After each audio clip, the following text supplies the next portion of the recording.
You come from above. Like him. He will burn the world to find you. Who? The Conqueror. Kang the Conqueror is the new iconic villain in the MCU. We knew we wanted to go to places that we'd never been, and pitting Antman against a major villain felt perfect. Audiences have seen a version of this character in the series Loki. This is wild.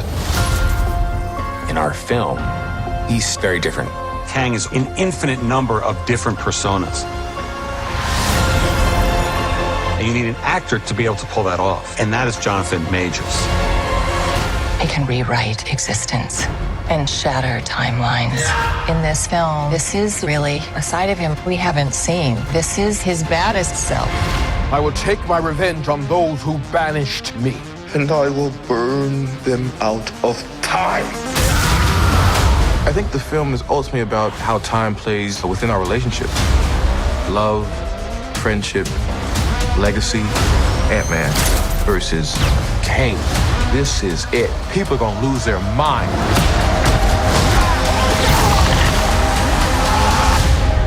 You're out of your league, Ant-Man.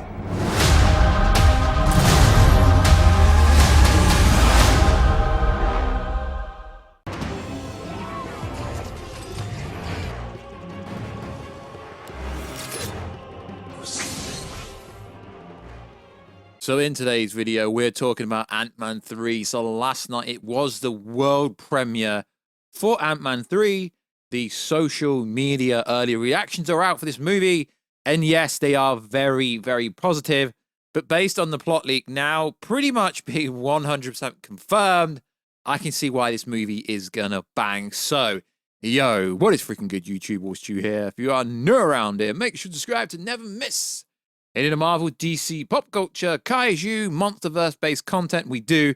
Basically, we cover a lot of pop culture-based content on this channel. So, if you could subscribe, turn notifications on, and let me know everything you think about this video down below. Also, if you follow us on Twitter, WarstuG. Right, let's get into this video. So, Marvel released a trailer, a featurette last night that basically confirmed, this was before the world premiere happened, obviously, but this trailer basically confirmed the plot leaks were 100% true, and not only that, confirms the post-credit scene is 100% true. I've had it confirmed by multiple people that the post-credit scenes we went over are 100% true, and now people have watched the movie at the world premiere. The movie doesn't come out till the 17th, so we know the leaks are definitely true, the post-credits true, which means the rest is true, which means this movie has massive tie-in towards Loki Season 2. I won't give spoiler warnings because it's a kind of a spoilery channel and there is spoilers in the title, so it is what it is. So the early reactions are very positive, which I'm normally skeptical about, but this case, I'm not that skeptical about it. So a lot of the reactions for Marvel movies are generally the same, and a lot of people are basically saying the same thing for this movie, that Jonathan Majors as Kang is a freaking beast. He steals the show. He's the best character in the whole movie. Well, we freaking hope he is, because this is a villain for the next few years. Not only that, apparently the CGI, the VFX is actually very good for one in a Marvel movie. As we know, they've been criticized heavily over the last few releases with the CGI and with the plot points. But this movie, everyone is saying this movie is a freaking blast. But I'm a little bit skeptical because people are comparing it to the modern day. It's like a Star Wars movie inside the quantum realm. And the older Star Wars movies, don't get me wrong, the older Star Wars movies are very good. So there's lots of early reactions going around the internet, and they are all basically saying the same thing. In other words, Antman and the Wasp feels, which wouldn't come as a surprise, Jonathan Majors' Kang really is a force, and he honestly seems to be having the best time with it. I'm really excited to see them square up against the Avengers. Another one, Ant-Man and the Wasp kicks off Phase 5. Captain Freaking Obvious. With one of the most MCU most fascinating entries. The movie is Star Wars meets Ant-Man, and I dug it for the most part. Jonathan Major demands your attention as Kang, and he absolutely shines. Big implications for the future. Captain Obvious. A lot of these comments are freaking obvious. Marvel's Ant-Man and the Wasp, Quantumania, is a strong start to Phase 5. I now understand why it's called Quantumania. Jonathan Majors is excellent as Kang and cannot wait to see where this goes. 2 after credit scenes are both very good. We're going to go over them very soon. Ant-Man and the Wasp Quantumania is by far Marvel's weirdest, zaniest movie to date. Jonathan Majors stands out strongly. Kang elevates the whole film. Majors and Paul Rudd are insane together. Lots of CGI, crazy new characters, and an exciting trajectory for the MCU saga. Thank God, after the travesty what was Phase 4. Ant-Man and the Wasp Quantumania takes a big swing. It hits on most, but not all captivating visuals, which elevates a fun story, but some stakes were lacking. Kang is here. What an incredible performance from Jonathan Majors. Major overall solid start to Phase 5. And some people are saying it's the best movie in Phase 5. It's the only movie in Phase 5. So what are these actual post-credit scenes that people are talking about? So, the leaked post-credit scenes I went over the other day actually turned out to be true.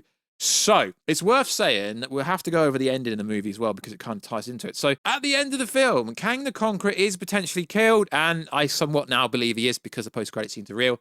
After being kicked into his ship, multiversal engine by Hope, whilst it's collapsing due to Scott hitting it with the pin particles, Cassie rescues Scott and Hope from being stranded in the quantum realm. Scott is happy but begins to have a crisis after remembering that Kang said bad was coming and that everyone would die if he didn't get out of the quantum realm. So in the featurette that Marvel played, Kang says, "I would take my revenge on those who banished me and I will burn them out of existence or burn them out of time." I'm freestyling, but I'll play the clip just. I will take my revenge on those who banished me. And I will burn them out of time. Before I say this. So that clip there literally confirms that the next post-credit scene is real, which confirms this version of Kang has to die. And I question, is he actually Kang the Conqueror? We know he was banished because a lot of people seem to think it was He Who Remains that trapped him in there, but the next post-credit scene confirms who did it. The Council of Kangs gather, discussing how the Kang they exiled has been killed. The council is led by Immortus, including Ramatut, possibly a variation of Scarlet Sanctorium. However, they are not red. They are not happy that the exiled variant was killed by others, and they vow to stop them. Other heroes who have started to meddle in the multiverse, as they may kill everything they've built. Interconnection timelines, they call upon the other Kangs for support in preparation for a dastardly plan. The scene in the Colosseum full of Kang's variants, including the Skrull version. So, is this Kang the Conqueror? This version of Kang dies. So this reaffirms that everything we've spoken about is true. Now, if this post-credit scene is real, as I've had it confirmed and verified by people attending the world premiere, so it means the rest of the plot leak is pretty much going to be bang on. And this really does echelon. This really does slip into the DMs for the next post-credit scene, which is Loki Season 2. And we've had some recent images being publicly revealed of Loki looking at some kind of painting statue that looks like different variations of Kang will be there. We know that Loki, played by Tom Hiddleston, is going to be terrified of Kang because that's how the last season ended. So it's all lining up. We are getting so many different variants of Kang coming to the MCU very soon. So the second post-credit scene is this. We see a stage, and then Victor Timely, another Kang variant, as he's making a presentation to an audience. He has his classic mustache, and the set looks like it is set in the 30s or 40s. In the crowd, watching Victor on stage as Loki terrified and Morbius looking confused. And I'll overlay the image now, or sometime roundabout now, and this image kind of confirms that we're going to see multiple different variances of Kang, and with the leaks and with the set images and with the trailer that was at Comic-Con, or was it D23? One of them that's leaked. It's in very low quality, but these images that have appeared online, courtesy of direct.com, are from said trailer. So this movie, Ant-Man 3, ties into Loki Season 2, which will tie into Avengers Kang's Dynasty. Avengers the Kang Dynasty. And this confirms when I was told that Loki would be one of the post-credit scenes for Ant-Man 3 a few weeks ago. And that just confirms my source that told me was 100% bang on the money. But let's just go back over the first post-credit, because I don't think you realize how significant this is. We are getting the Council of Kangs. The freaking Council of Kangs in the first movie for Phase 5. So according to this, Immortus, Ramatut, Scarlet, Sanctorium, and potentially scroll variations. And apparently there's a bunch of comic book variations of Kang as well as Victory Timely in Loki Season 2. This is freaking insane. So when I kept saying in multiple videos about the Marvel Cinematic Universe that Kang, Jonathan Majors will be freaking everywhere, this movie is a game-changing movie, and it kind of makes sense. Kevin Feige and co have said this is Kang the Conqueror. This is the final version of Kang. But I've only had it confirmed that the post-credit scenes were true, that the Council of Kangs appear, and that we see Loki with Victor Timely, a variant in the Loki post-credit scene. I've not had the ending confirmed, but the Council of Kangs gather, discussing how the Kang they exiled, which tells us this part, the ending has to be real, that Kang dies because they are mad that the Kang they put in there has been killed. Why was he put in there? Probably because he was the most dangerous Kang across the whole multiverse or across every kind of universe. It's fascinating. So, Kang does not get out of the quantum realm, does he? Because it says potentially die. So he doesn't get out of the quantum realm, but what happens is it appears that this triggers the other Kang variants to seek revenge on the heroes who are meddling in the multiverse, as they may kill everything they've built. So the Council of Kangs have been building up to something. Interconnection timelines. They call upon the other Kangs for support in preparation for the drastically planned. The scene ends with a Colosseum full of Kang variants, including a scroll version of Kang. Now that's going to be interesting to see which variant of a scroll.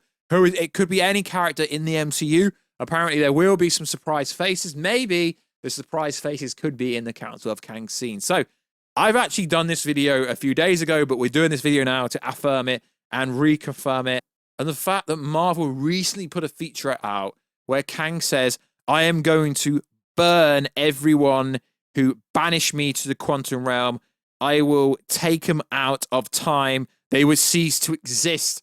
He's talking about the Council of Kangs. Hopefully the scene I added right at the start of the video, which is trailer, hopefully it doesn't get a copyright claim, because it really does confirm most of the plot is bang on, and the post-credit scenes were real. It's interesting because there were some other post-credit scenes. Maybe that the other post-credit scenes are actual scenes in the movie, and potentially the setup for the Young Avengers with the Project Failsafe to set up the new Avengers. Hopefully that still happens in the movie. So I'm really looking forward to seeing this all play out in real time, because apparently Jonathan Majors is a freaking beast. But Marvel, please stop dropping footage, because everything's already been confirmed now.